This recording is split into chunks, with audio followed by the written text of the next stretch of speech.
मैंने कभी सपने में भी नहीं सोचा था कि मैं इस प्रदेश का मुख्यमंत्री बनूंगा, क्योंकि राजनीति में आकर अपनी पहचान बनाना कभी मेरा मकसद नहीं रहा और ना ही मेरे परिवार का राजनीति के साथ कोई वास्ता रहा है। आज जहां मुझे इस बात की खुशी है कि एक मुख्यमंत्री की हैसियत से मैं अपने प्रदेश की सेवा कर सकूंगा, वहीं मुझे इस बात का डर भी रहता है कि पता नहीं मैं आपकी आशाओं को पूरा कर भी पाऊंगा या नहीं। मुझे इस इम्तिहान को पास करने के लिए आप सबकी और अपने साथियों के सहयोग की जरूरत है। मुझे खुशी है कि हमारे डिप्टी सीएम श्री कृष्णकांत जी हमारे साथ हैं, जिनके राजनीतिक अनुभवों का हमें लाभ होगा। मैं आपसे यह वादा नहीं करता कि इन समस्याओं को मैं जल्द से जल्द खत्म कर दूंगा, क्योंकि हालात जिस तरह बिगड़े हुए हैं उन्हें सुधारने में कुछ वक्त तो लगेगा ही। और ना ही मैं आपसे यह वादा करता हूं कि हर नौजवान के पास जल्द से जल्द रोजगार होगा, और ना ये कि गरीबी को हमारी सरकार जल्द से जल्द खत्म कर देगी। लेकिन हां, इतना वादा मैं अवश्य करता हूं, मैं इस प्रदेश से अपराधियों का पूरी तरह सफाया कर दूंगा। यह मेरा वादा है। और इस काम के लिए उसने तुझे इस्तेमाल किया है, यही कहना है तुझको, समझा? बयान तो मैं दे दूंगा साहब, मगर कोर्ट के बाद मेरे को सीधा यही लाना साहब। मैं बाहर नहीं निकलूंगा साहब जब तक देवा पकड़ा नहीं जाता। मुझे यहीं रखना साहब। कोर्ट में देवा के खिलाफ तेरा बयान हो जाए, बस देवा जेल की सलाखों के पीछे होगा।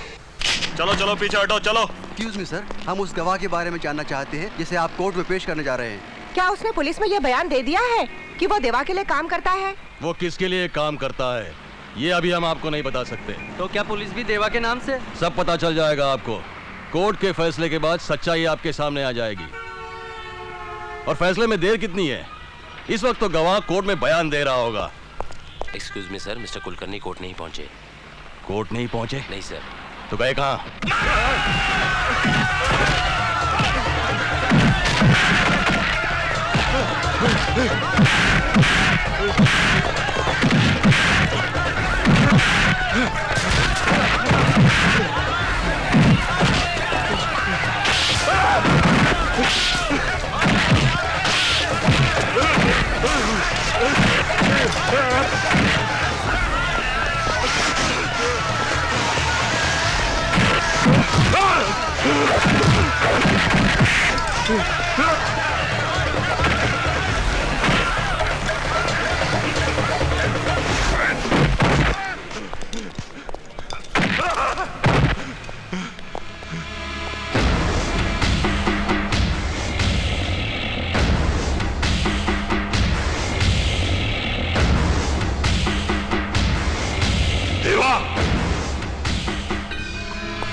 क्या ये सब?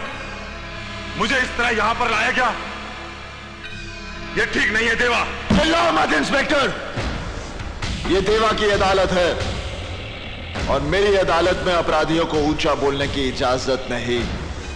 लेकिन मैंने किया क्या है? तेरे गुनाहों का काला चिट्ठा मेरे पास है इंस्पेक्टर। तुझे कानून की ठेकेदारी का लाइसेंस मिले 6 साल हुए और उन 6 सालों में तूने अपने लॉकअप में 5 लोगों को बेरहमी से मौत के घाट उतार दिया। देखो देवा, मुझे यहां से जाने दो। नहीं कुलकर्णी, मैं तुझे यहां से जाने की इजाजत नहीं दे सकता। मैं यहां ऊंचाई पर बैठा जरूर हूं, मगर इस कोर्ट के फैसले नीचे बैठे ये लोग करते हैं।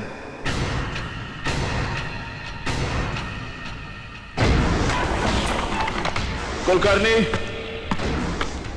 तू गुनहगार है या बेगुनाह, इसका फैसला होना तो अभी बाकी है। अपराधी अपराधी अपराधी अपराधी अपराधी अपराधी अपराधी अपराधी। नहीं देवा, मैंने कोई अपराध नहीं किया, मैंने किसी को नहीं मारा।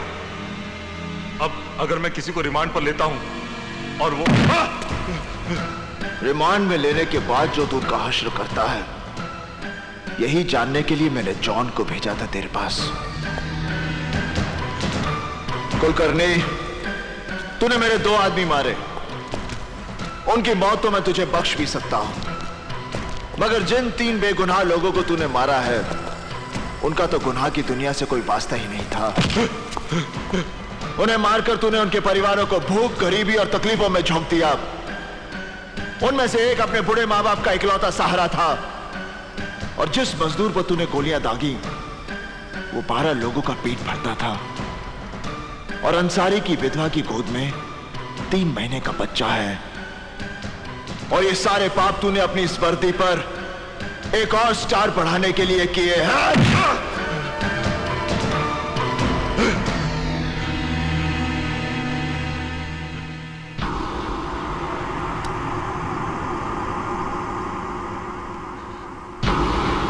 नहीं देवा, नहीं देवा, तुम मुझे नहीं मार सकते।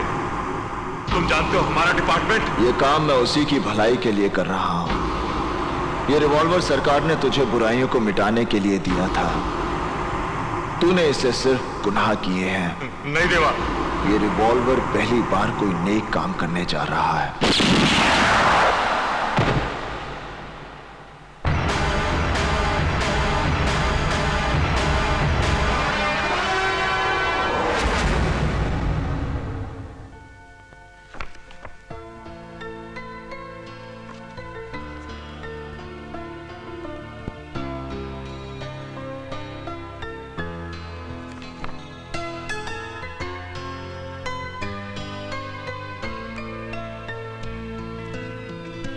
देवा, देवा, देवा सुन तो। देवा, देवा मेरी मेरी मेरी बात तो सुन। क्या सुनूं? एक बात तो सुन ले आकाश, देख मुझे नौकरी छोड़ने का कोई गम नहीं। कितना शर्मिंदा होना पड़ता था मुझे। मेरा बड़ा भाई एक बड़ी कंपनी में बड़ा ऑफिसर, और मैं एक मिल में। क्या मैंने इसीलिए पढ़ाई लिखाई की थी? दिन रात इसीलिए मरता था मैं? देवा मैं मानता हूँ कि ये काम तेरे लायक नहीं था, लेकिन आदमी को जीने के लिए कुछ ना कुछ तो करना ही पड़ता है। नहीं आकाश, मैं सिर्फ जीने के लिए कुछ नहीं कर सकता। जो लोग मुझे पसंद नहीं, मैं वहां काम नहीं कर सकता। तू उस नौकरी में जीने की बात करता है? ये देख, 1300 की नौकरी में ऐसे ही जिया जाता है। देवा, देवा तूने जूता क्यों फेंक दिया? देवा देख, नंगे पाँव तुम्हें लग जाएगी। देवा, देवा मेरी बात तो सुन। देवा, देवा तूने मुझसे कहा क्यों नहीं कि तेरे जूते फट गए? देख, मुझे अगली तनख्वाह मिलेगी ना, सबसे पहले मैं तेरे लिए नए जूते खरीदूंगा, पहन ले। नहीं तो लोग कहेंगे एक बड़ी कंपनी के सीनियर सुपरवाइजर का भाई नंगे पैर चल रहा है। छोड़ दी तो इसने ये नौकरी भी छोड़ दी। मेरी समझ में नहीं आता ये चाहता क्या है। अब छोड़िए ना। आखिर क्या परेशानी थी तुम्हें वहां? वो काम ठीक नहीं लग रहा था मुझे, मेरा मन नहीं लगता था। सुना, इन्हें काम वो चाहिए जिसमें इनका मन लगे। इतनी मुश्किल से पहचान निकालकर मैंने सूरजमल जी से बात की थी, बड़ी मुश्किल से मनाया था उन्हें। और आजकल ऐसी नौकरियों के लिए भी हजारों लोग लाइन में खड़े होते हैं और ये कहते हैं कि इनका मन नहीं लगता। मुझसे नहीं होगी इस तरह की नौकरी। क्या इसी नौकरी के लिए मैंने जी तोड़ मेहनत करके पढ़ाई की थी? क्या फायदा इन डिग्रियों का? तो तुम चाहते क्या हो? जब तक कोई बड़ा काम नहीं मिलेगा तब तक घर पर बेकार बैठे रहोगे? बस भी कीजिए, इसे खाना तो खाने दीजिए। तुम चुप रहो। किसी भी नौकरी में एक पल भी टिक कर काम नहीं करता ये। कहीं इसको काम ठीक नहीं लगता और कहीं जनाब का मन नहीं लगता। हद होती है हर बात की। देवा, देवा देखा इसकी अकड़ देखी। इसका मतलब ये है कि जो करना चाहे इसे करने दो, बस कोई टोकने वाला नहीं होना चाहिए।